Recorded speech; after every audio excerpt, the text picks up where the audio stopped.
ప్రభు యేసుక్రీస్తు నామములో మీ అందరూ కూడా వందనాలు తెలియజేస్తున్నాను. మొట్టమొదటిగా మమ్మల్ని ఇక్కడ కాపాడించిన మరి స్థానిక సంఘ కాపరి గారు ఏలియా గారికి వారి కుటుంబానికి ప్రత్యేకమైన వందనాలు. మరి మీకు కూడా చాలా ప్రత్యేకమైన అభినందనలు. ఎందుకంటే పగలంతా ఎన్నో పనులు ఉంటాయి. మీరు ఆ పనులన్నీ కూడా మానుకొని ఒక పూట ఇక్కడ గడపడం అంటే సామాన్యమైన విషయం కాదు. ఎవరు ఖాళీగా ఉండేవాళ్ళు కాదు, అందరూ కష్టపడి పనిచేసే వాళ్ళే.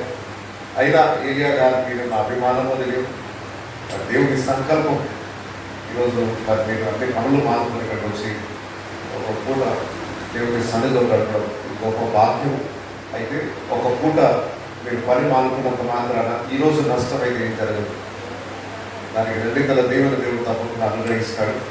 కానీ జీవితానికి విలువైన విషయాలు కొన్ని ఈ మధ్యాహ్న సమయంలో మీతో పంచుకోవాలని ఆశిస్తున్నాను. ఒక రాజు గారు ఉన్నారు.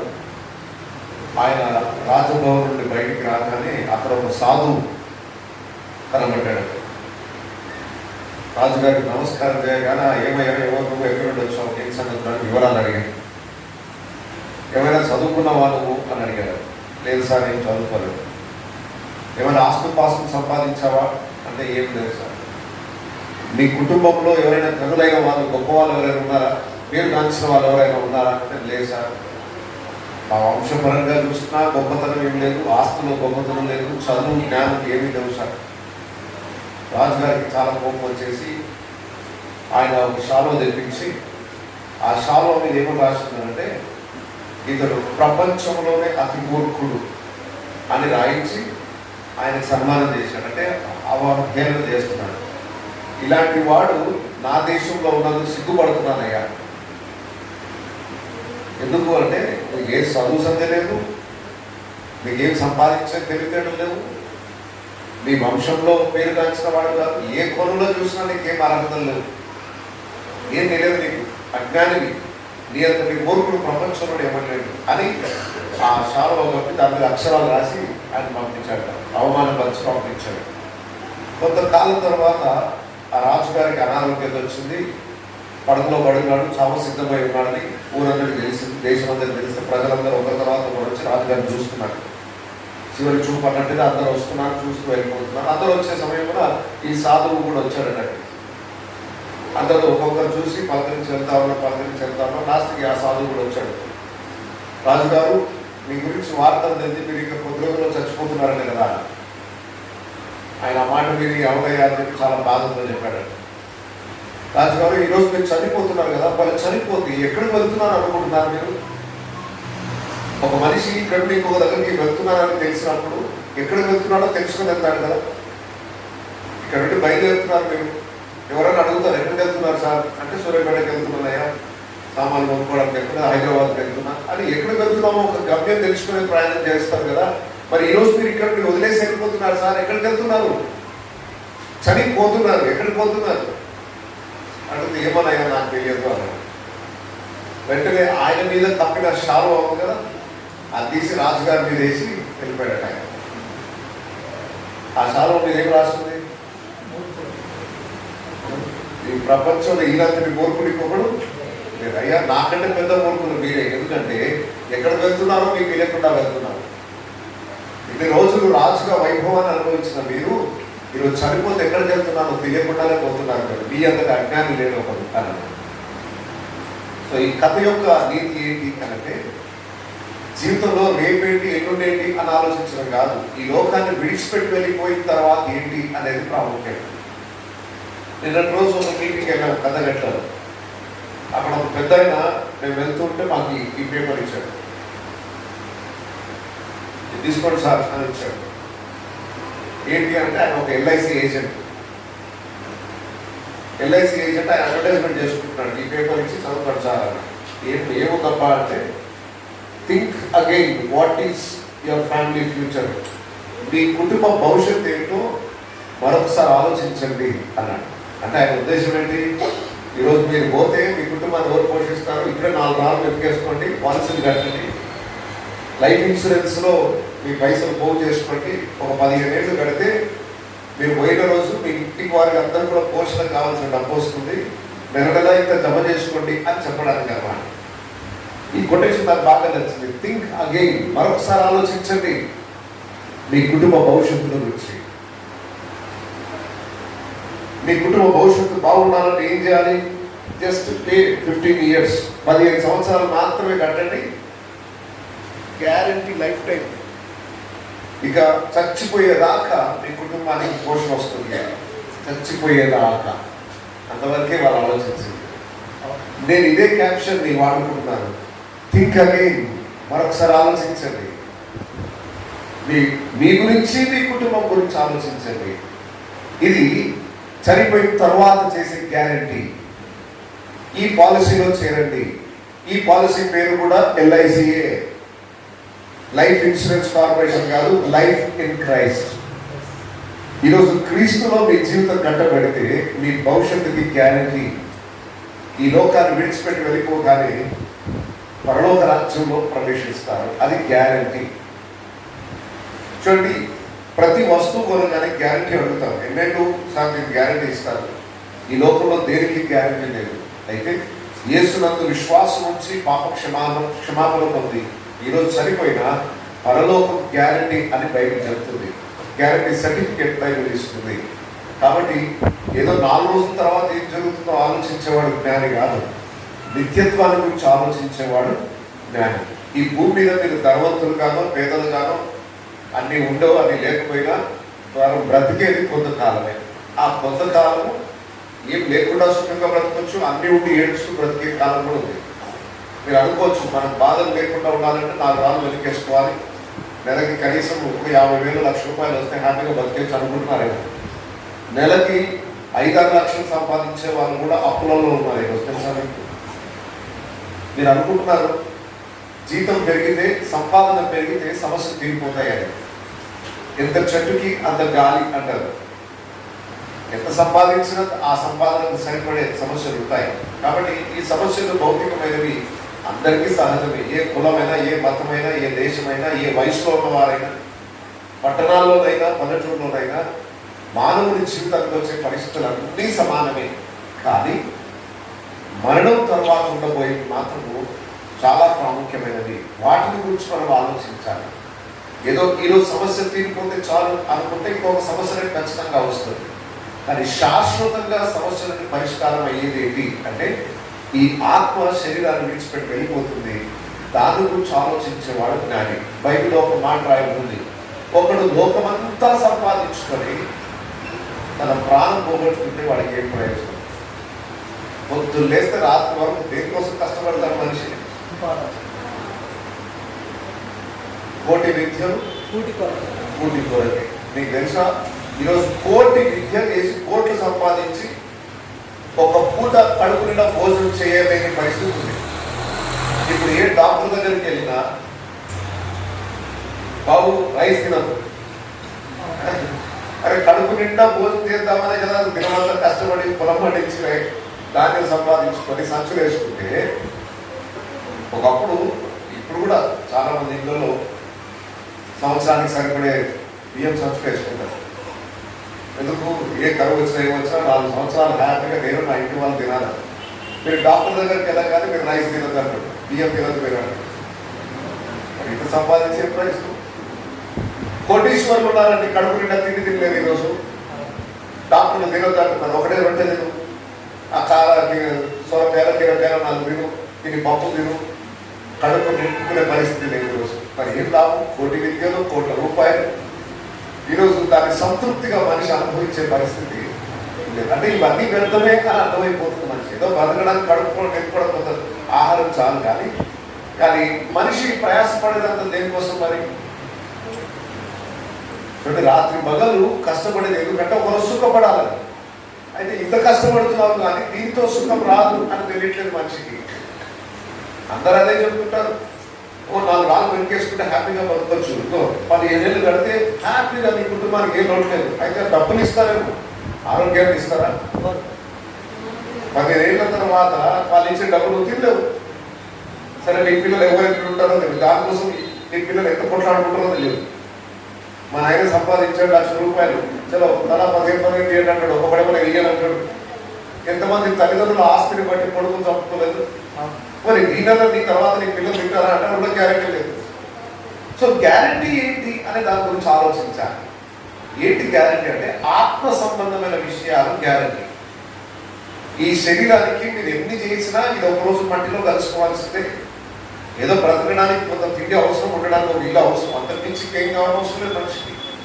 బైబిల్ ఒక మాట రాయబడింది, అన్న వస్త్రములు గలవారి తృప్తి చెందండి. జీవితానికి కావాల్సింది తిండి వస్త్రం. ఇంకా ఇల్లు గురించి కూడా చెప్పలేదు బైబిల్లో. అన్నం, వస్త్రం, ఇల్లు. కానీ హిందీలో ఒకసారి ఒకటి కొటేషన్, కూడు గూడు గూడు గూడు గుడ్డ, గూడు గూడు గుడ్డ, ఈ మూడు ఉంటే చాలు.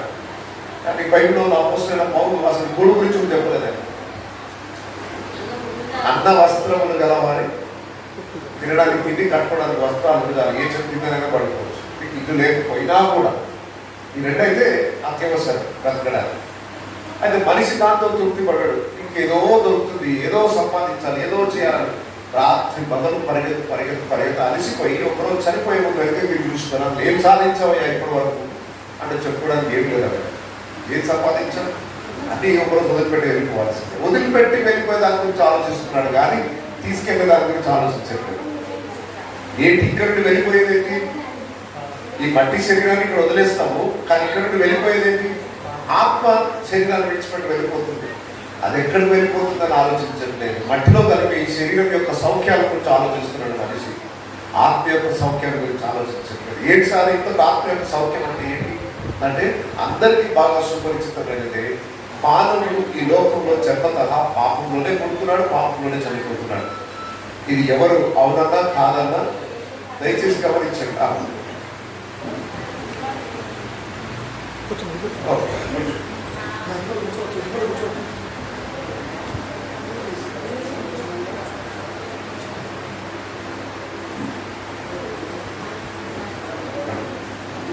దయచేసి గమనించండి. మీరు 24 గంటలు కష్టపడేది ఈ శరీరం కొరకే, కానీ ఈ శరీరం ఒకరోజు మన్నైనది తిరిగి మన్నైపోతుంది. ఇది మట్టిలో కలిసిపోయింది. అయితే ఆత్మ శాశ్వతంగా ఉండేది. ఆ ఆత్మకు సంబంధించిన విషయాల గురించి ఆలోచించాలి. ఈ ఆత్మనిచ్చింది ఎవరు? దేవుడే. ఒక తల్లి గర్భమందు శిశువు యొక్క శరీర నిర్మాణం జరుగుతుంది, కానీ ఆ శరీరంలోనికి ఆత్మ ఎప్పుడు వస్తుందో డాక్టర్లకు తెలియదు. శరీర నిర్మాణమే స్కానింగ్ లో చూడగలుగుతారు, కానీ ఆత్మ ఎప్పుడు వచ్చి అందులో దొరికిందో ఎవరు పంపారో అది వైద్యానికి తెలియదు. సృష్టికర్త అయిన దేవుడే తల్లి గర్భమందు ఆ ఆత్మని నిలుపుతున్నాడు. శరీరము తల్లి గర్భమందు రూపింపబడి ఆ బిడ్డ బయటికి వచ్చి ఈరోజు బ్రతుకుతున్నాడు. అయితే ఆ ఆత్మను పంపిన దేవుడే ఆ ఆత్మని కాపాడగలడు. మనిషి శరీరాన్ని కొంతవరకు కాపాడుకోగలుగుతాడు. దీనికి మంచి తిండి పెట్టి, మంచి వైద్యాన్ని అందించి, మంచి ఆరోగ్య సూత్రాలు పాటించి కొంతవరకు బ్రతకడానికి శరీరానికి సంబంధించిన విషయాలు చూసుకోగలడు. మరి ఆత్మకు సంబంధించింది ఏంటంటే ఈ ఆత్మ దేవుడు ఇచ్చింది కనుక దీన్ని బాగు చేయాల్సింది ఎవరు? దేవుడే. ఫస్ట్ అది బాగు చేయాలి అంటే నీకు జబ్బుందన్న సంగతి తెలియాలి కదా. అద్భుతమైన సాక్ష్యం సహోదరుడు చెప్పాడు. ఆయన శరీరంలో సమస్య ఉంది, దాన్ని తీర్చగల వాళ్ళు ఎవరైనా ఉన్నారని వెతుకుంటూ వెళ్ళాడు. ఈరోజు మనకు కూడా శరీర సంబంధమైన వ్యాధులే కాదు, ఆత్మ సంబంధమైన వ్యాధులు ఉన్నాయి. మన అందరిలో కూడా చెడు అనేది ఉంది. ఒప్పుకుంటారా? లేదు సార్, మా అందరికి మంచిగా లేదు ప్రపంచంలో కదా ఉందా లేదా? ఇక్కడ ఉన్న వాళ్ళు ఒక్కసారి కూడా అబద్ధం చెప్పలేదని వాళ్ళు చేయకపోయినా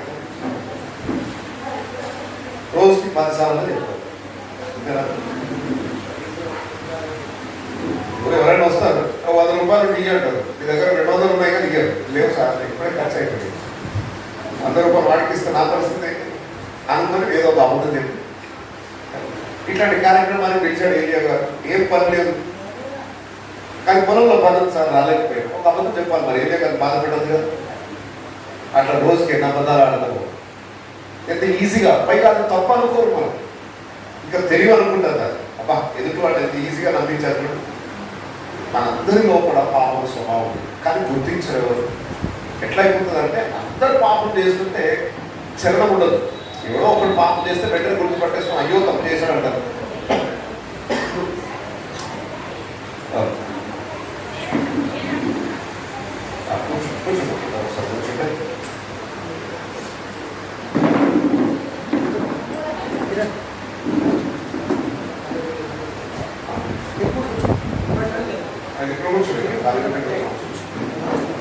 సార్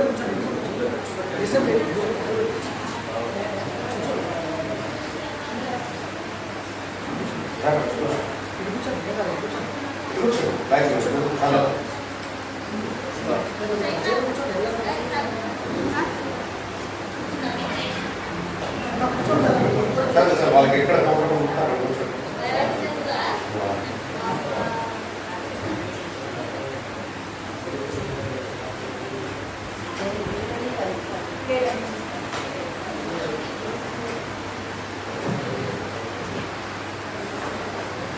ఓకే కూర్చున్నారా? కొంచెం మీ ఏకాగ్రత కావాలి, ఎందుకంటే జీవితానికి చాలా విలువైన పాఠాలు. బయట ఎవరు కూడా దీని గురించి మాట్లాడారు. ఎంత సంపాదించామని అడుగుతాడు కానీ ఖచ్చితంగా ఎక్కడ వెళ్తామని ఎవరు అడగరు. సావు మాటనే ఎంతుందంటారు అంతే. ఆ మాట వింటేనే ఉంటే దడ. మీరు దడ పుట్టినా దడ పుట్టకపోయినా మీరు ధైర్యశాలైనా ఒకరోజు అయితే మరణాన్ని ఎదుర్కోవాల్సిందే. అయితే మరణం తర్వాత ఏం జరుగుతుంది? ఆత్మ పరిస్థితి ఏంటి అంటే అందరము పాపం చేసాం, పాపంలోనే జీవిస్తున్నాం అన్నది నిశ్చయం.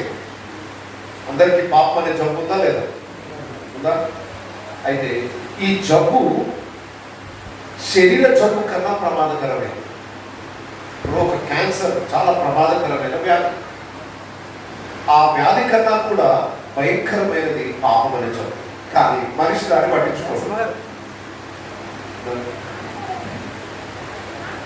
శరీరానికి ఏమైనా అయితే త్వరగా డాక్టర్ దగ్గర పరిగెత్తుతాం, కానీ ఆత్మలో జబ్బు చేసి పాపం చేస్తూ మూర్ఖతంగా జీవిస్తున్నా కూడా దాన్ని పరిష్కరించుకోవడానికి మనిషి ప్రయత్నం చేయడం. ఇప్పుడు ఒక్కసారి ఆలోచించండి, సమాజంలో చెడు పెరుగుతుందా తగ్గుతుందా? ఎందుకు పెరుగుతుంది? అదే చేసేవాడు డబల్ చేస్తున్నాడు, అరికట్టే పరిస్థితి లేదు. ఏ కోణంలో చూసినా, ఏ రంగంలో చూసినా మనిషి యొక్క మూర్ఖత రోజు రోజు పెరిగిపోతుంది. సొంత అన్నదమ్ముల మధ్యలో కూడా ప్రేమానురాగాలు చల్లారిపోయాయి. లోకం రోజు రోజుకి పాపం ఎలాగైతే జబ్బు పెరిగిపోయి చావుకు సిద్ధమవుతుందో, లోకం అంతా పాపంలో పండిపోయి చెట్టు మీద నుండి కాయ పండైపోయి రాలిపోవడానికి సిద్ధమైనట్టు అయిపోతుంది ఈరోజు ప్రపంచం. మీరు గుర్తిస్తున్నారో గుర్తించట్లేదు. ఒకవైపు ప్రపంచ దేశాల మధ్యలో చిచ్చులు పెరిగి, యుద్ధాలు పెరిగి, భయంకరమైన అల్లకొలను వదిలి పెరిగి, ప్రశాంతంగా ఇక్కడ ఉంటున్నారు, కానీ ప్రపంచం అల్లకొలంగా ఉంది. ఈరోజు తెలియట్లేదు ఏ టైంలో ప్రపంచ యుద్ధాలు జరుగుతాయో తెలియదన్న భయంతో కొట్టుమిట్లాడుతున్నారు. ప్రపంచం నాశనానికి సిద్ధంగా ఉంది. ప్రపంచం ఒకవైపు నాశనానికి సిద్ధంగా ఉంది, మన జీవితాలు కూడా నాశనానికి సిద్ధంగా ఉన్నాయి. ఎందుకంటే లోపడున్న పాపం అనే జబ్బు రోజు రోజుకి పెరుగుతూ ఉంది. మొన్న గడిచిన వారం ఒక అబ్బాయిని హాస్పిటల్ తీసుకెళ్లారు, ఆరోగ్యం బాగాలేదని. వెంటనే డాక్టర్లు చెప్పారు క్యాన్సర్ ఉంది అని. నేను అన్నాను, సార్ మరి ట్రీట్మెంట్ చేయాలి అన్నాను. ఎప్పుడు చేయాలి సార్? మరి వచ్చే నెలలో స్టార్ట్ చేయొచ్చా ట్రీట్మెంట్ అని అడిగి. ఆయన ఒకటే మాట్లాడాడు, ట్రీట్మెంట్ వచ్చే నెల కాదు బాబు, ఇప్పుడే స్టార్ట్ చేయాలి, ఈరోజే స్టార్ట్ చేయాలి ట్రీట్మెంట్ అన్నాడు. ఎందుకు సార్ అంత తొందరగా ఎందుకు అనంటే, ఒక్కరోజు ఆలస్యం చేసిన శరీరంలోని అవయవాలన్నింటికి కూడా ఆ వ్యాధి వ్యాపిస్తుంది. అంటే జబ్బు వచ్చింది అలాగే వదిలేస్తే ఇంకా శరీరం కూలిపోయే అవకాశం ఉంది. వెంటనే ట్రీట్మెంట్ జరగాలి అని వెంటనే అడ్వర్టైజ్, వెంటనే ట్రీట్మెంట్ స్టార్ట్ చేశారు. చూడండి, శరీరానికి సంబంధించిన వ్యాధి అయితే అంత త్వరగా కష్టపడి వెంటనే దాన్ని నయం చేసుకునే ప్రయత్నం చేస్తున్నాం కదా. మరి మన హృదయాలు పాపంతో నిండిపోయాయి, చెడుతో నిండిపోయాయి. మరి దీన్ని బాగు చేసుకోవాలని ఆలోచన ఎవరికైనా వస్తుందా? రెండు నిండా బూతులు మాట్లాడుతున్నారు. సొంత తల్లిని లెక్కనే పిల్లలు, తల్లుల మీదనే బూతులు మాట్లాడుతున్నారు పిల్లలు. అర్థం కావట్లేదు ఎవరితో మాట్లాడుతున్నారు వారు.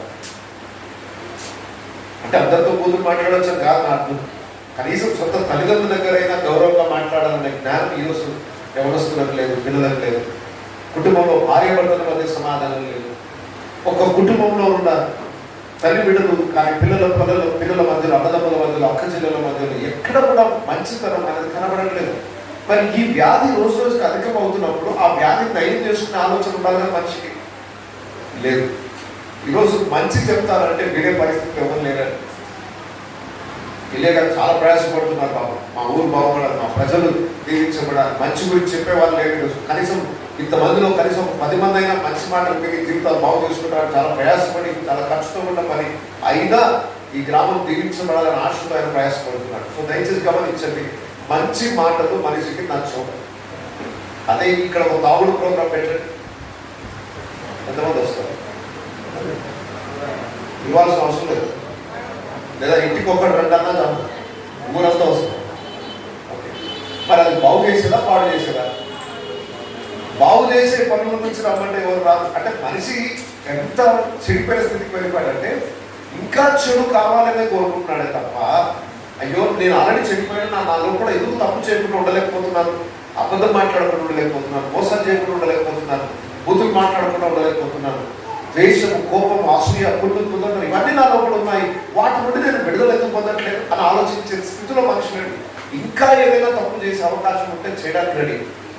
కానీ లోపడున్న జబ్బుని బాగు చేసుకునే ప్రయత్నం ఎవరు చేయట్లేదు. అయితే ఈ సమస్య చిన్న పిల్లల దగ్గర నుండి కంటిన్యూ అవుతుంది. మీరు గుర్తించకపోవచ్చేమో కానీ మనిషి లోపల ఈ వ్యాధి పసి బాలుడు నుండే స్టార్ట్ అయిపోయింది.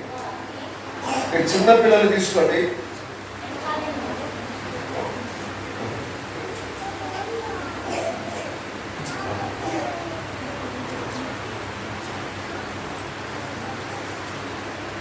ఓకే ఇంకెవరైనా వస్తే అమ్మా అక్కడే చేంజ్ చేసి కూర్చొని పెట్టండి, అంటే వీళ్ళకి డిస్టర్బ్ కావచ్చు. ఓకే, థ్యాంక్ ఆల్మోస్ట్ ఇక్కడ ఫిల్ అయిపోయాడు. Okay, no problem.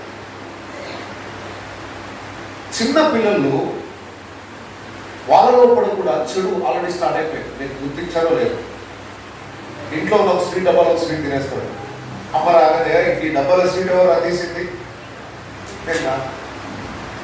నేను కాదు, నాకు తెలుగు, నేను తినలేదు. వాడే తింటాడు, అబద్ధం చెప్తాడు. అబద్ధం చెప్పమని ఎవరు నేర్పించారు? అమ్మ నేర్పించారు, ఎక్కడ నేర్పించారు? ఇట్లా తినాలి, అమ్మ అడిగితే నేను తినలేదని చెప్పాలి. ఎవరు నేర్పించారు చెప్పండి? 3 సంవత్సరాలు 4 సంవత్సరాల పిల్లలు కూడా అబద్ధం ఎవరు నేర్పించారు? ఎవరి దగ్గర నేర్చుకున్నారు? వాళ్ళు స్వాభావికంగానే వచ్చేసింది. చిన్న చిన్న పిల్లలు అప్పుడప్పుడు ప్రోగ్రాంలో కూర్చుంటారు, పక్క నుండి ఎక్కడ తలగా ఉండడం ఏం తెలవడం. అసలు అట్లా చేయాలి, అది చెప్పి చేస్తే చేయాలని ఎవరు చెప్పారు వాళ్ళకి? ఇంకొకటి గెలుస్తాడు, ఏం తెలవడం కూర్చుంటాడు, వాడు ఏడుస్తూ ఉంటాడు. ఇలా ఇంకొకరిని ఏడిపించాలి, ఇంకొకరిని నష్టపరచాలి, బాధ పెట్టాలి. ఈ చిన్న చిన్న పిల్లల్లో పడే ఆ స్వభావం ఎట్లా వచ్చిందంటే భూమి మీద పుట్టడంతో పాపం స్వభావంతోనే పుడుతున్నాడు మనిషి. మరి ఇంత పాపంలో జీవిస్తున్న మనిషి చచ్చిపోతే మరి ఆత్మ ఎక్కడికి వెళ్తే చెప్పండి? దాని పనిష్మెంట్ కావాలా అవుతా? ఇప్పుడు ఒక భయంకరమైన కుట్ర కట్టి ఒక వ్యక్తి నేరస్తుడిగా హంతకుడుగా మారాడు, మరి అతనికి చట్టరీత్యా పనిష్మెంట్ ఇవ్వాలా అవుతా? మనం రోజు న్యూస్లలో చూస్తున్నాం, భయంకరమైన నేరాలు చేసే వాళ్ళు ఉన్నారు, తీవ్రవాదులు ఉన్నారు. అలాంటి వారిని కఠినంగా శిక్షించడానికి లోకమంతా గొంతులెత్తి ర్యాలీలు తీసి జెండాలు ఊపుకుంటూ ఆ నేరస్తుని శిక్ష పడేదాకా వదలం, తీర్పు జరిగేదాకా వదలం అని లోకమంతా నినాదాలు చేస్తారు కదా. మరి లోక సంగతి తర్వాత, మరి నీ సంగతి ఏం చెప్పండి? మనొకరు ఎవరో మానభంగం చేశాడని చెప్పేసి కలకత్తా రాష్ట్రంలో, కలకత్తా స్టేట్లో సిటీలో ఒక భయంకరమైన డాక్టర్ని భయంకరంగా హతమార్చిన వ్యక్తి ఒక ఆయన పట్టుకున్నారు. మొత్తం భారతదేశం అంతా కూడా అరుపులు కేకలు వేసి అతన్ని కిరాతకంగా చంపాల్సిందే, తీర్పు జరగాలి, ఇతను తప్పు చేశాడు కాబట్టి శిక్ష విధించబడాల్సిందే అని లోకమంతా నినాదాలు చేశాడు. కరెక్టే, తప్పు చేసిన వాడికి న్యాయం ప్రకారం ఏం పడాలి? అది పెద్దదైనా చిన్నదైనా తప్పు. ఆయన లాంటి పొరపాట్లు మనం ఏం చేయకపోవచ్చు, కానీ మనం చేయాల్సిన పొరపాట్లేదు మనం. ఇప్పుడు చెప్పండి, మరి ఇంకొకటి తప్పు చేస్తేనేమో వాడిని శిక్షించండి, చంపండి, నరకండి అంటున్నారు కదా. మరి మనం కూడా చేసాం, మరి మన పరిస్థితి ఏంటి? మన కొద్ది అదే తిరుగు. మనం అందరం తప్పులు చేసాం, మరి తప్పులు చేసిన వాడిని దేవుడు స్వర్గానికి తీసుకెళ్ళాలా? లెక్క ప్రకారం, న్యాయం ప్రకారం మనం అందరం ఎక్కడికి వెళ్ళాలి చెప్పండి? ఒకరు చెప్తున్నారు, ఒకరే చెప్తున్నారు అంట వాళ్ళకి తప్పు చేసినా స్వర్గానికి అంటున్నాం. చూడండి, మనసాక్షిని అడిగితే ఏమో జరుగుతుంది చెప్పండి? ఒకవేళ ఈరోజు నేను చనిపోతే ఎక్కడికి వెళ్తాను? న్యాయం ప్రకారం, చట్టం ప్రకారం, ధర్మం ప్రకారం నా జీవితంలో ఇన్ని లోపాలను బట్టి ఈరోజు నేను భూమిని విడిచిపెట్టి వెళ్ళిపోతే ఎక్కడికి వెళ్తాడు? దేవుడు తీసుకెళ్ళిపోయి నన్ను ఎక్కడ పడేస్తాను చెప్పండి? ఒక్కరా? లేదు సార్, మా ఊళ్ళో నేను 100 మందికి అన్నదానం చేశాను, వాళ్ళకి మేలు చేశాను, నేను పుణ్యకార్యాలు చేశాను, నేను స్వర్గానికి. నీ పుణ్యకార్యాలు పనికిరావు. ఎన్ని పుణ్యకార్యాలు చేసినా ఇప్పుడు ఒకరిని మర్డర్ చేసి వచ్చావు, పోలీసులు పట్టుకోవడానికి వచ్చారు. సార్ నేను 100 మందికి భోజనం పెట్టిన సార్ అంటే ఊరుకుంటాడా? సరే పెట్టుండొచ్చేమో, దాన్ని సంపాదిస్తుందే కానీ ప్రస్తుతం ఇప్పుడు చంపిన కేసు మాత్రం మీకు చేయండి. అదే నీ పుణ్యకాలం మంచిదే, సంతోషం. ఆ తర్వాత వచ్చాక జైలు వచ్చాక దండలు వేయించుకుందులే. ఫస్ట్ ఈ కేసు సంగతి ఏంటి అని అడుగుతారు. అంటే మన పుణ్యకార్యాలు మనం చేసిన తప్పు కార్యాలకి సమానం పని చేయవు. కొంతమంది అనుకుంటారు నేను ఇన్ని తప్పులు చేశాను కదా, దానికి 10 తప్పులు చేస్తే 10 పుణ్యకార్యాలు చేస్తే లెవెల్ అయిపోతుంది. అట్లా కాదు, దాని లెక్క దానికే. తప్పు చేసావు కనుక దానికి పనిష్మెంట్ అనుభవించాల్సింది. ఈ లోకంలో మనిషి చేసిన పొరపాట్లకు లెక్క ప్రకారం దేవుడు న్యాయమైన తీర్పులు అయితే మనం అందరూ ఎక్కడ పడేయాలి?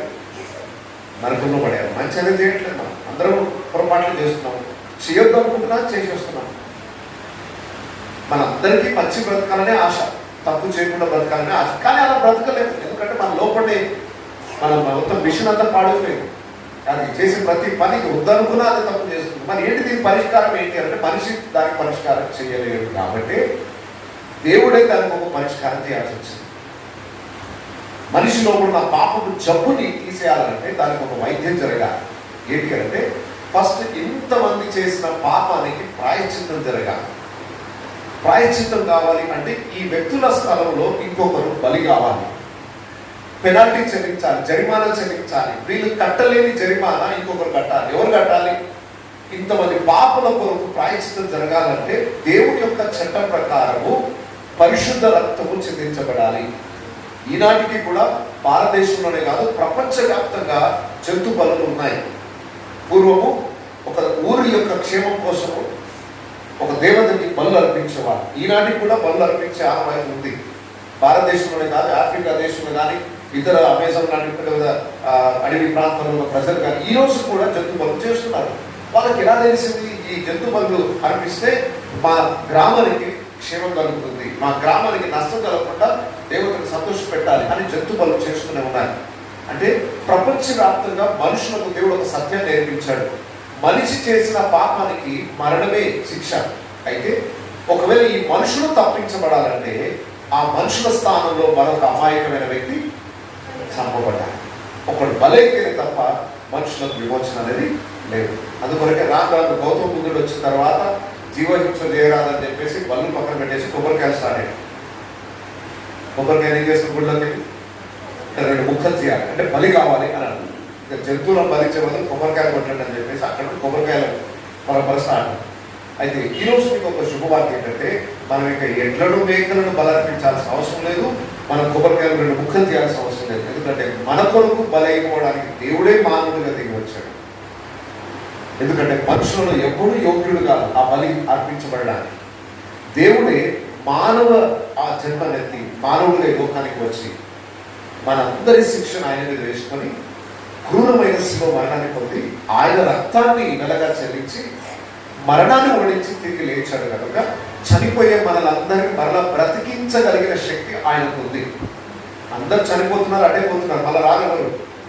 ఎందుకు? మరణం అందరినీ ఓడించేసి యేసు ఒక్కడే మరణాన్ని గెలిచి లేచాడు. కాబట్టి రేపు మనం చచ్చిపోయినా మనల్ని తిరిగి బ్రతికించగలిగిన శక్తి ఆయనకు మాత్రమే ఉంది కనుక ఎవరైతే యేసునందు విశ్వాసం ఉంచుతారో బైబిల్ చాలా స్పష్టంగా చెప్పబడింది, నమ్మిన వాడికి నిత్య జీవం. అంటే మరణము లేని ఒక జీవితాన్ని దేవుడు ఇవ్వబోతున్నాడు. ఈరోజు నీ కొరకు ఆయన పెనాల్టీ చెల్లించాడని నమ్మడం అంటే నా స్థానంలో ఇంకొక వ్యక్తి బలయ్యాడు అని ఎవరు నమ్ముతారో వారి పాపం ఏం చేయబడతాయట? కొట్టివేయబడతాయి. అయ్యా నేను ₹1,00,000 అప్పున్నాను సార్, నా స్థానంలో ఏరియా గారు ₹1,00,000 అప్పు తెచ్చాను. ఆయన అప్పు తెచ్చిన తర్వాత కూడా ఆయన ఎవరు నా అప్పు తెచ్చినా అన్నావు అనుకోండి, మరి కట్టు మరి వాడు అంతేనా? ఒకసారి ఆలోచించి, ఇప్పుడు ఆయన నా అప్పు తీర్చాడు నేను ఒప్పుకోకపోతే ఏం చేయాలి? మరి నేను కట్టాలి. మరి కట్టగలనా? నేను కట్టలేనదే కదా ఆయన కట్టింది. ఆయన కట్టిన తర్వాత కూడా నేను నమ్మకపోతే, నేను అంగీకరించకపోతే అది నా అప్పు తీర్చబడే లెక్కలోకి రాదు. ఇప్పుడు యేసయ్య భూమి మీద ఉన్న ప్రతి మానవుని యొక్క అప్పు తీర్చేశాడు, ఆయన వెల చెల్లించేశాడు. కానీ మనుషులు ఏం చేయాలి? ఇప్పుడు అవునయ్యా నా అప్పు తీర్చబడింది అని ఒప్పుకోవాలి. అదే నమ్మిక, దాన్ని విశ్వాసం అంటారు. అవును, యేసు నా కొరకు ఇలా కొరకు వచ్చాడు, నా స్థానంలో నా పాపముల కొరకు ఆయన మరణించాడు, తిరిగి లేచాడు. ఆయన ఎందుకు నేను విశ్వాసం ఉంచుతున్నాను, ఆ నమ్మికనే నేను రక్షిస్తుంది. అది మాత్రమే కాకుండా ఒక అద్భుతమైన కార్యం ఉంది ఏంటంటే, మన బట్టలు ఉతుక్కోవడానికి రిన్ సర్ఫ్లు కావాలేమో కానీ మన ఆత్మలను శుద్ధీకరించుకోవడానికి యేసు రక్తము ప్రతి పాపముల నుండి మనలను, యేసునందు విశ్వాసం ఉంచగానే ఏం జరుగుతుంది తెలుసా? మన హృదయాలు కడగబడతాయి. నిజంగా చెప్తున్నాను, ఒకవేళ నేను యేసు ప్రభుని నమ్ముకోకపోతే, ఈరోజు దేవుని మార్గంలో నడవకపోతే, నాకంటే మూర్ఖుడు ఈ లోకంలో ఇంకెవరు ఉండడు, నాకంటే చెడిపోయిన స్థితిలో ఇంకెవరు ఉండడు. ఈ మార్గంలో వెళ్ళడం ద్వారా నా జీవితాన్ని మార్చి, నా బ్రతుకును మార్చి, నన్ను సరైన త్రోవలో మరలా పాపము జోలికి వెళ్లకుండా నన్ను నిలబెట్టింది ఆ దేవుడే. ఎందుకంటే ప్రతి చోట నేను ఈ సాక్షి చెప్తాను. నాతో పాటు పెరిగిన నా స్నేహితులు, నాకు ఇప్పుడు 45 సంవత్సరాలు మాత్రమే, నాతో పాటు చిన్నప్పటి నుండి పెరిగిన నా స్నేహితులు ఈరోజు ఒక్కడు కూడా లేడు, అందరూ చచ్చిపోయారు. 30 ఏళ్ళకి కొంతమంది చచ్చిపోయారు, 35 ఏళ్ళకి కొంతమంది చచ్చిపోయారు. పోయిన సంవత్సరమే నాకు ఇంకా చాలా ప్రియ స్నేహితుడు, ప్రాణ స్నేహితులు తీసుకున్న వ్యక్తి చిన్నప్పటి నుండి అసలు మాకు ఊహ తెలిసిన ఇంటి పక్కకి పుట్టినది మొదలుకొని ఆ పరిచయం, అసలు చిన్నపిల్లలు ఒకటే చోట పెరిగిన పిల్లలు ఎట్లా పరిచయం అవుతారు అలా పెరిగాము. లాస్ట్ ఇయర్ ఆయన చనిపోయారు. నాతో పాటు పెరిగిన స్నేహితులు అందరూ భయంకరంగా చెడాల వాటికి పంచలేకపోయి చిన్న వయసులో వారి ప్రాణాలు పోగొట్టుకున్నారు. మరి నేను ఒక్కడే బ్రతుకున్నాను. ఎందుకు నేను బ్రతుకున్నాను? వాళ్ళతో పాటు నేను తిరిగాను, వాళ్ళతో పాటు అన్ని పాపాలు చేసే అవకాశాలు ఉన్నాయి నాకు. కానీ దేవుని కృప ద్వారా ఈ మార్గంలో నేను తెలుసుకొని నా జీవితాన్ని దేవునికి అర్పించడం ద్వారా మరలా ఆ పాపం జోలికి వెళ్లకుండా వాటిని జయించగలిగిన శక్తి దేవుడు నాకు ఇచ్చాడు. దేవుని కృప ద్వారా నా స్నేహితులతో పాటు నేను వెళ్ళి నాశనం కాకుండా దేవుడు నన్ను ఈరోజు కృప చేసి ఈరోజు అనేక మంది జీవితాలను వెలిగించడానికి, నేను నడుస్తున్న మార్గంలో పరిశుద్ధమైన త్రోవలో అందరూ నడవడానికి, నలుగురికి చెప్పగలిగే స్థితిలో ఈరోజు దేవుడు నన్ను వచ్చాడు. ఒకవేళ నేను అదే పాపం జీవితాన్ని జీవిస్తే ఈరోజు మీ ముందు నిలబడే అర్హత నాకు లేదు. అదే చెడుల వాటిలో అవే పాపం భోగాలు నేను అనుభవిస్తే ఈరోజు మీ ముందు నిలబడే అర్హత నాకు ఉండదు. ఈరోజు నాలాగా అందరూ బ్రతకాలి, నాలాగా మేలు పొందాలి, ఆ పాపము స్థితిని జయించగలిగిన స్థితికి రావాలి, మరలా పాపము చేసే ప్రసక్తి రాకుండా జీవించాలి. ఇప్పటి వరకు నిజంగా చెప్తున్నాను, నా నోటికి ఇప్పటి వరకు ఒక్క పూర్తి పదం కూడా మాట్లాడలేదు. చేయగలుగుతారు. చిన్నప్పటి నుండి ఇప్పటి వరకు ఒక్క బూతు పదం కూడా నేను మాట్లాడలేదు. నా చుట్టూ అందరూ బూతులు మాట్లాడేవాళ్ళం. నా చిన్నతనం మాదంతా సిటీ, హైదరాబాద్ సిటీలో ఒక మారుమూల ప్రాంతం, భయంకరమైన నేరాలకి అడ్డ మేము పుట్టిన స్థలం. ప్రతి రోజు హత్యలు జరుగుతూనే ఉంటాయి, అంత భయంకరమైన స్థలం. హైదరాబాద్లో ఏదైనా తీవ్రవాదులు ఉన్నారంటే మా ప్రాంతంలో వచ్చాక వాళ్ళు అక్కడ నివాసం చేస్తారు, పోలీసులు దొరకకుండా ఉండే ప్లేస్. ఇప్పటికీ తీవ్రవాదులు ఉంటారు కానీ కనబడవచ్చు. అలాంటి తీవ్రవాదులతో నేను మాట్లాడాను కొంతమంది. ఇప్పుడు రికార్డ్ తర్వాత తీసేయండి. ఎందుకంటే అలాంటి ప్లేస్లో చెడిపోవడానికి ఎక్కువ అవకాశాలు ఉన్నాయి. కానీ పరిశుద్ధులైన దేవుడు నా బ్రతుకుని మార్చి మరలా పడకుండా నన్ను నిలబెట్టగలిగాడు. ఈ మధ్యాహ్న సమయంలో మీకు నేను ఇచ్చే సందేశం ఏంటంటే, దయచేసి దినవంతం పనులు చేసుకుంటున్నారు, కష్టపడుతున్నారు, అవసరమే బ్రతకడానికి. కానీ ఈ లోకాన్ని విడిచిపెట్టి వెళ్ళిపోతే స్వర్గానిక నరకానిక, ఇదే పాపంతో చచ్చిపోతే నరకానికి వెళ్తారు. బ్రతుకున్నప్పుడే ఈ పాపాన్ని కడిగేసుకొని మరలా పాపము చేయకుండా బ్రతకాలి. ఏదో ఈరోజు మురికండికి వెళ్ళి కడుపుతారు, మళ్ళీ మురికండగా మళ్ళీ వెళ్ళి కడుపుతాను కాదు. ఒకసారి హృదయాలు కడగబడిన తర్వాత కడగబడిన పత్తి మరలా బురదలోకి దొరికినట్టు వామిటింగ్ చేసుకున్న కుక్క ఏం చేస్తున్నాము? అదే అట్లాంటి బ్రతుకుండదు మనం. సరే ఏదో పొరపాటు జరిగిపోయాయి, చిన్నప్పటి తెలుసు తెలియదు, చెడు అలవాట్లు, మానసికత్వానికి ఎన్నో పొరపాటు చేశాను. కానీ ఇక బ్రతకంతా అలాగే ఉంటుందా? కాదు, ఏదో ఒక రోజు మార్పు చెందాలి కదా. వయసు పైబడుతుంది, రేపు మాకు వెళ్ళిపోతాం. మరి ఇప్పుడైనా మారకపోతే తర్వాత నీకు నాశనానికి వెళ్తాం. రేపు తీర్పు జరుగుతుంది, కోర్టులో జడ్జి ముందు నిలబడాలి. ఎందుకు ఇలా బ్రతికావు, నీ జీవితంలో ఈ కేసులు ఉన్నాయి, వాటిని ఎందుకు సరి చేసుకోవాలని అడిగితే ఏం సమాధానం చెప్తారు? నాకు తెలియదు సార్ అనే అవకాశం లేదు ఈరోజు. ఆ రోజు ఏరియా గారు మీటింగ్ పెట్టారు, వినయ్ పాస్ గారు చెప్పారు సార్, అయినా మేము సరి చేసుకోలేదు అనాల్సి వస్తుంది. ఓకే, ఆ పరిస్థితి రావద్దు అంటే ఈరోజు దేవుడు మీకు మంచి అవకాశం ఇచ్చాడు. ఆలోచించండి, ఆత్మలను బాగు చేయడానికి దేవుడు ఉన్నాడు. ఆయన మన కొరకు చేయాల్సిన త్యాగమంతా చేశాడు. కేవలం మనం చేయాల్సింది ఈరోజు మన హృదయాన్ని ఆయన కనిపించయ్యా, పాపమైన నా హృదయాన్ని కడుగునాయి, నా హృదయాన్ని బాగు చేయి, నా పాపమును క్షమించి ఇంకెప్పుడు నేను పాపము చేయకుండా, ఒక తప్పు చేయకుండా, కనీసం ఒక అబద్ధం కూడా నా నోటిని పలకకుండా నీతిగా నిజాయితీగా నేను బ్రతికే సామర్థ్యాన్ని నాకు ఇవ్వు తండ్రి అని ఒక చిన్న ప్రార్థన చేసి ఆయన మార్గంలో మీరు నడవడానికి ఇష్టపడితే ఖచ్చితంగా మీ జీవితాలు బాగుపడతాయి, మీ కుటుంబాలు కట్టబడతాయి. చూడండి, ఇక్కడున్న ఈ ప్రజల జీవితాలు బాగుపడినా ఈ ఊరంతటి గొప్ప ప్రభావం చూపిస్తుంది. ఏమంటారు? ఈ ప్రాంతంలో ఉన్న ఈ 50 మంది మీ జీవితాలు ఈరోజు నిర్ణయం తీసుకొని మీ హృదయాలు దేవుడు కనిపించి మీ హృదయాలను పవిత్రపరచుకొని ఈ రోజు నుండి మీ జీవితంలో ఒక గొప్ప మార్పును చూస్తే మీ ఊరూరు ఆశ్చర్యపోతుంది. అరే, నిన్నటి వరకు వీళ్ళు బూతులు మాట్లాడేవాళ్ళు, నిన్నటి వరకు వాళ్ళ ఇంట్లో ఎప్పుడు చూసినా గొడవ, తాగి రోడ్ల మీద తిరిగేవారు, ఈరోజు ఎక్కితే సడన్గా మారిపోయారు. ఏంటి విచిత్రం అని మీ ఊరంతా కూడా ఆశ్చర్యపోయే కార్యం జరుగుతుంది. ఒక్క ఊరు మారితే ఆటోమేటిక్గా ఒక జిల్లానే మారుతుంది. ప్రపంచం అంతా మార్పు చెందడానికి ఆరంభం ఒక చిన్న దగ్గర జరగాలి. ఈ మధ్యాహ్న సమయంలో దేవుడు ఇక్కడున్న బిడ్డలందరికీ అవకాశం ఇచ్చాడు. చాలా సంతోషం. మీరు ఇక్కడికి రావడమే గొప్ప భాగ్యం. ఎందుకంటే ఎందరూ రారు, మంచిని ఎవరు ఇష్టపడరు.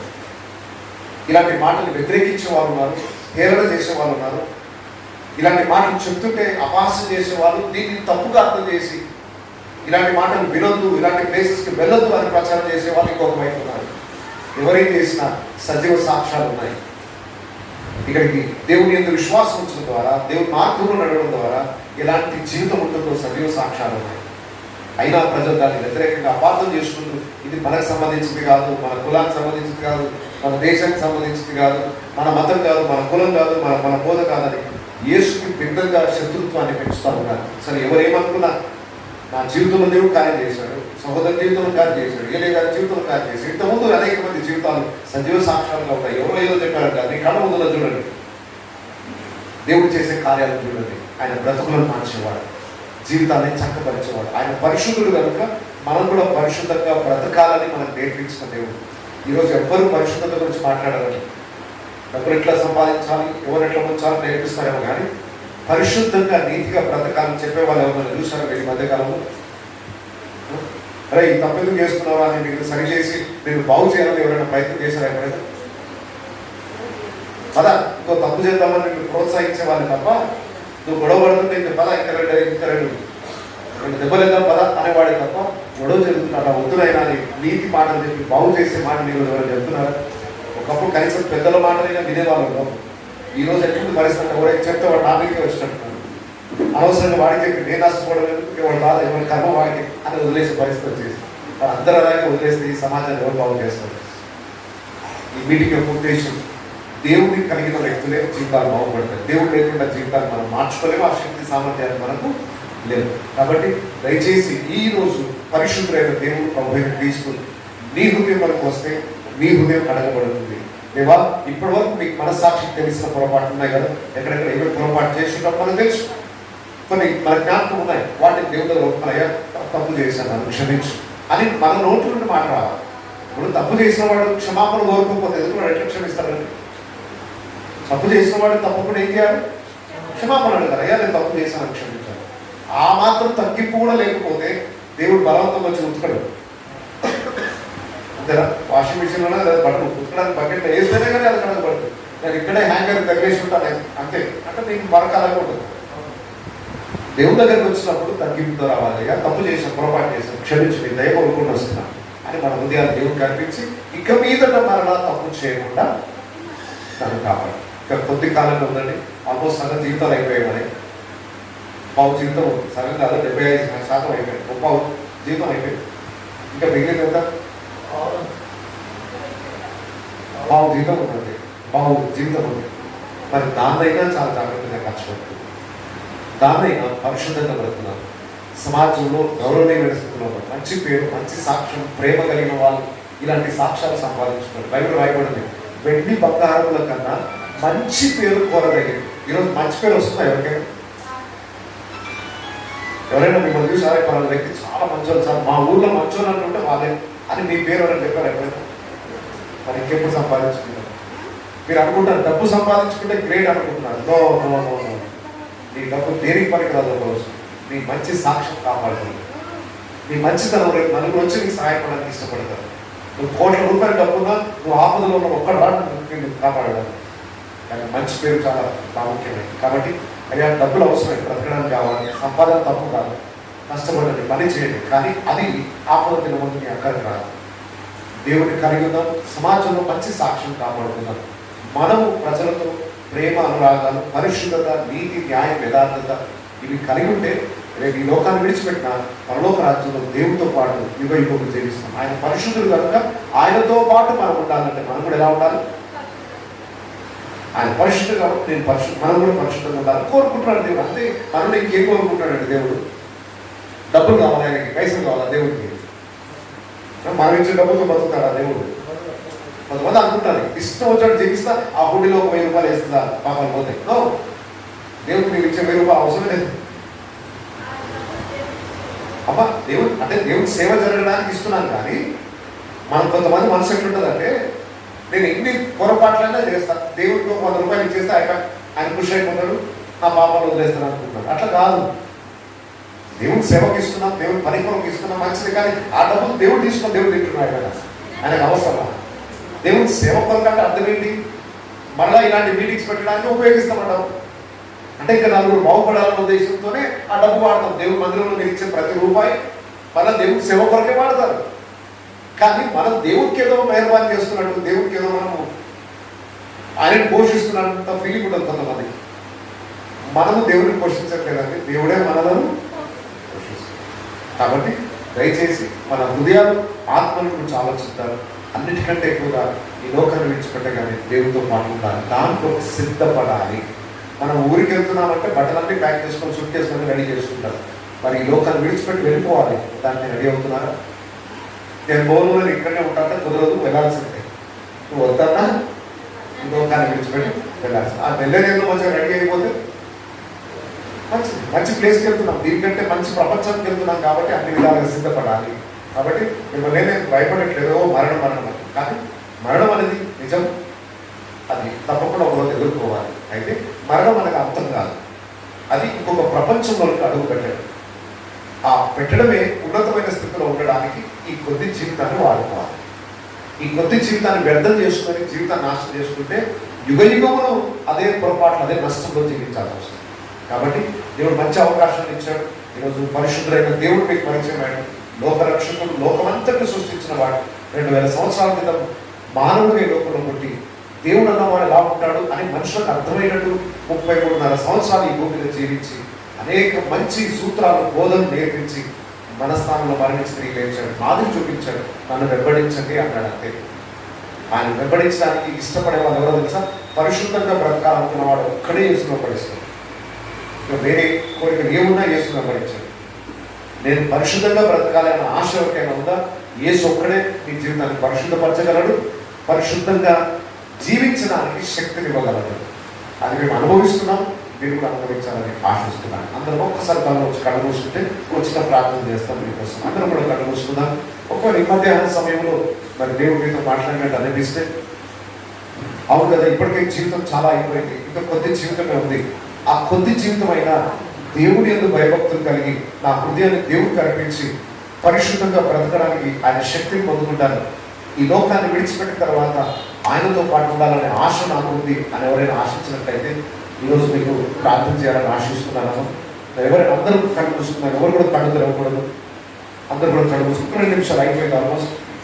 ఒక 2 నిమిషాలు మరి ఇంతగా మీరు విన్నారు కదా, మీ స్పందన కావాలి.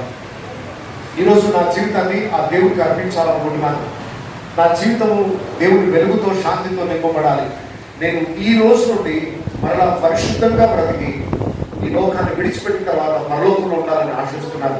ఆ ప్రభు అయిన యేసు క్రీస్తుని నా రక్షకునిగా, నా ప్రభువుగా నా హృదయంలోనికి ఈరోజు నేను ఆహ్వానించాలనుకుంటున్నాను అన్నవారు ఎవరైనా ఉన్నట్లయితే అందరు కళ్ళు మూసుకొని మీ చేయి పైకెత్తి మీకోసం నేను ప్రార్థన చేయాలని ఆశిస్తున్నాను. మీ నిర్ణయాన్ని దేవుడికి తెలియచేయండి, మనుషులకు కాదు. ఇదిగో ఆ దేవుడు నాకు కావాలి, నా బ్రతుకుని మార్చుకోవాలనుకుంటున్నాను.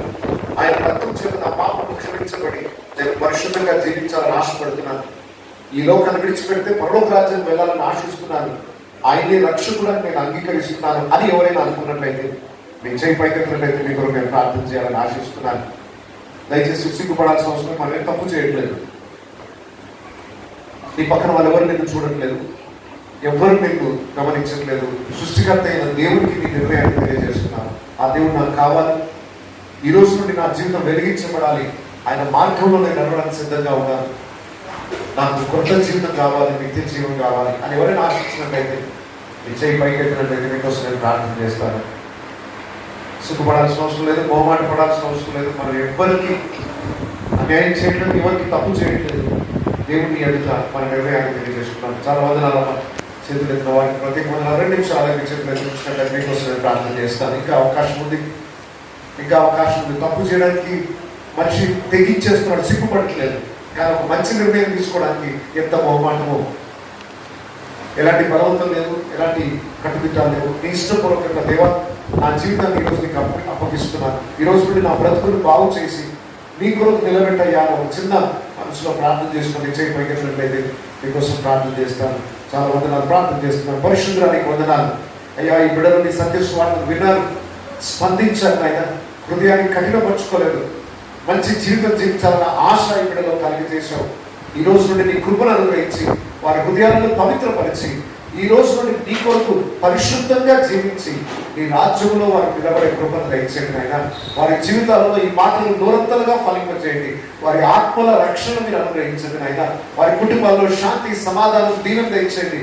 వారి గ్రామాలలో మంచి సాక్ష్యం వారికి దయచేయండి అయ్యా. మంచి జీవితాన్ని జీవించే కృపను వారికి దయచేయండి. ఈ సమయంలో అనారోగ్యం ఎవరు ఉన్నట్లయితే నీ నామమున వారిని పుట్టి స్వస్థపరచండి. కుటుంబంలో సమాధానం లేక గొడవలతో ఇబ్బందులతో ఉన్న కుటుంబాలు ఎవరైనా ఉన్నట్లయితే దయచేసి ఆ కుటుంబాలను సమాధానపరచండి నాయన. కుటుంబాలలో ఆర్థిక ఇబ్బందులు విడుదల దయచేయండి. అన్ని కుటుంబాలలో నీ రక్షణ ఆనందాన్ని నింపి నీ వెలుగుతో నింపండి నాయన. ఇక ఎవరెవరైతే చేతులు ఎత్తారో వారి నిర్ణయాన్ని తెలియజేశారు, మేము చూస్తున్నాం నాయన. ఆ బిడ్డను దర్శించినందుకు వందనాలు చెల్లిస్తున్నాను. ఈ రోజు గొప్ప వెలుగు, ఆనందము, సమాధానము వారి హృదయాలను నింపబడాలని ఆశిస్తున్నాను. ఇక్కడ ప్రతి బిడ్డను ప్రేమిస్తున్నాం నాయన. ప్రతి బిడ్డ కొరకు ప్రాణం పెట్టావు తండ్రి. ఎవ్వరు నశించుకోవడం నీ చిత్తం కాదు నాయన. ప్రతి ఒక్కరిని రక్షించడానికి లోకానికి వచ్చావు. ఎంతో మంది ఈ రక్షణ సువార్తను తృణీకరిస్తుండగా ఈ బిడ్డలు అయ్యా నిన్ను ప్రేమించి ఈ స్థలానికి వచ్చారు. ఈ బిడ్డలు దీవెనతో ఇక్కడ పంపండి నాయన. ఈ కార్యక్రమాన్ని ఏర్పాటు చేసిన ఏలియా గారిని, వారి కుటుంబాన్ని దీవించి వారి ప్రయాసాన్ని తగిన ప్రతిఫలాన్ని దయచేయమని యేసు పరిశుద్ధ నామములో ప్రార్థిస్తున్నాను తండ్రి. ఆమేన్. ఆమేన్. చాలా వందనాలమ్మా. అందరికీ ప్రత్యేక వందనాలు. అవకాశం ఏర్పాటు చేసిన ఏలియా గారికి, వారి కుటుంబానికి ప్రత్యేక వందనాలు తెలియజేస్తున్నాను.